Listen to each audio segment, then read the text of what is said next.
Bonjour les amis. Eh bien, il fait sacrément chaud aujourd'hui. Bon, on se plaignait du mauvais temps, on se plaignait de la pluie, et puis maintenant on se plaint qu'il fait chaud. Bon, c'est normal, nous sommes des jardiniers, il faut toujours qu'on puisse se plaindre de quelque chose. N'est-ce pas? Je crois que vous êtes à peu près tous comme moi. Bon, et ben là c'est la grosse, c'est peut-être un des boulots que j'aime le moins, c'est tirer les patates. Donc on vient sortir les pommes de terre du sol. Il se trouve que comme il y a le mildiou, on a tout rasé parce qu'on ne pouvait pas laisser les fans continuer. Donc j'ai de la perte effectivement, pas mal. J'ai des pommes de terre qui sont pourries, mais ça fait partie du jeu. Et puis bah, comme les pommes de terre n'avaient plus de fans, bah, les mauvaises herbes ont pris place. Et puis je peux vous promettre qu'ils ne me font pas de cadeaux. Donc je ramasse tout. Je viens d'arracher un rang complet. Alors qu'est-ce que je fais? Je retire toutes les herbes. Donc c'est des adventices, mais vous voyez, il y a des trucs, il y en a de toutes sortes. Ouais, je voulais vous montrer un petit truc. Regardez la taille de la racine. C'est des genres de pissenlit. Bon, c'est cool, c'est un gros boulot, mais il faut le faire.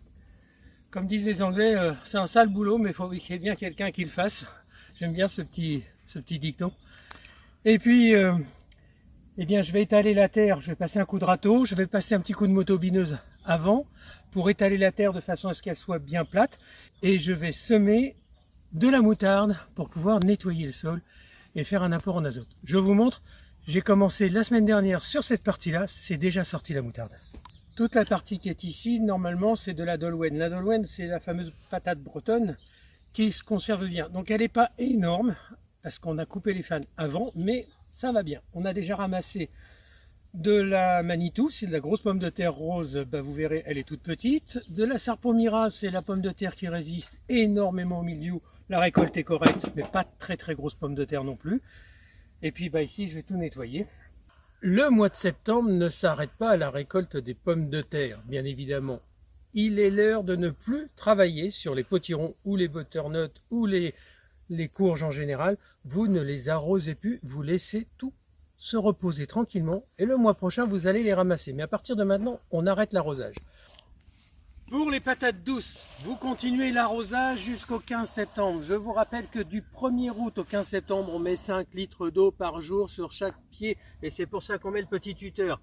Vous voyez, le tapis est presque complet. On va avoir sûrement une jolie récolte. On découvrira ça à la mi-octobre, bien évidemment, parce qu'à partir du 15 septembre, on ne fait plus rien. Pour ce qui est du maïs, si vous en avez planté, bien sûr, ça c'est du maïs doux. Donc bon, là, malheureusement, à cause du vent, etc., j'ai regardé, il y a une branche qui est tombée, donc je la ramasse, c'est pas grave de toute manière. Et vous voyez, le plant a arrêté de grandir. Et bien pour savoir s'il est mûr le maïs, eh bien il suffit de prendre un épi, hop, vous tapez dessus, vous voyez de très près. Si on met l'ongle, clac, on voit qu'il y a un petit lait qui sort, il est presque mûr. Les haricots tarbais arrivent à maturité. Alors, c'est un peu tôt, mais vous voyez, ils sont magnifiques. Et bien, on va commencer la récolte. On va commencer à les faire sécher. Regardez comme c'est beau ça. Et puis, bah, c'est pareil pour les haricots espagnols. Ça commence à arriver à maturité. Oh là là! C'est toujours un plaisir de récolter son travail. Vous savez, parce que quand on jardine, l'idée aussi, c'est qu'on va manger. Et moi, à chaque coup que je plante quelque chose, on n'en parle pas souvent de ça. Moi, quand je plante quelque chose, c'est parce que je me projette de ce qu'on va manger. Parce qu'avec Sandrine, nous sommes très épicuriens, vous l'avez compris. Et quand on fait notre liste à la fin de l'année, eh bien, on dit, bon, on veut manger ça, on veut manger ça. Et puis, alors, on évoque tout de suite des grands plats, des choucroutes, des garbures, des pot-au-feu. Et donc, eh bien, évidemment, on se dit, bon, alors ça c'est idéal pour faire des petites potées, pour le cocido, le pot-au-feu espagnol. Enfin, il n'y a pas de limite à notre gourmandise, comme on dit d'habitude. Et vous voyez, bien ici, notre jardin nous rend bien ce qu'on attend de lui. Les poireaux. Eh bien, vous voyez, on les a coupés, on a rabattu la pointe des feuilles. Pour faire ça, je vais rebuter la terre. Eh bien, les poireaux vont repartir, repousser, et on va les laisser là. Ça y est, ça prend la place pour tout l'hiver. En septembre, c'est aussi le moment de faire ces derniers semis. Donc, les semis d'épinards, de mâches qui sont ici, la mâche parfaitement accommodé avec la betterave rouge. La betterave rouge, on va la ramasser d'ici quelques jours et tant qu'il gèlera pas, on la laisse en pleine terre. Et puis dans la serre, on a commencé des semis d'hiver pour les petits oignons blancs, les carottes et les navets.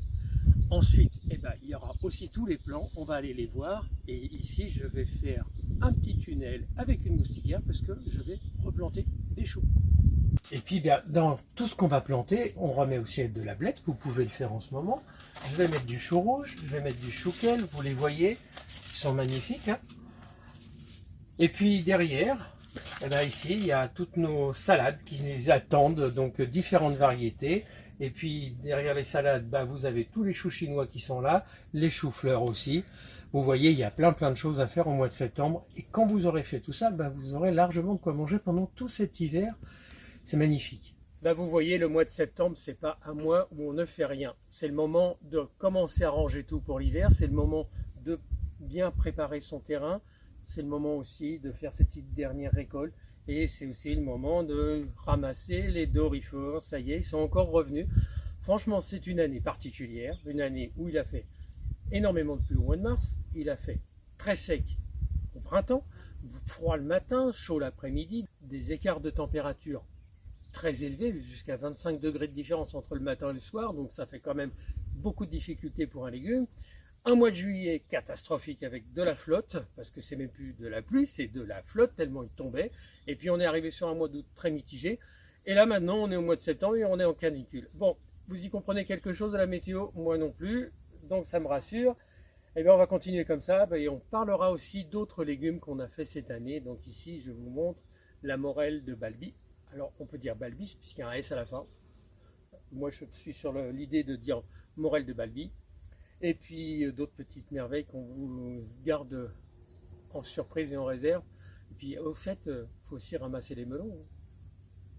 Bon allez, je vous embrasse, je vous laisse. À très bientôt, n'oubliez pas de vous abonner. Nous envoyer des petits messages toujours sur Messenger, Instagram ou Facebook. On n'oubliera de vous répondre puisque c'est on le fait tous les jours. Et on se retrouve très vite pour de nouvelles aventures. À bientôt.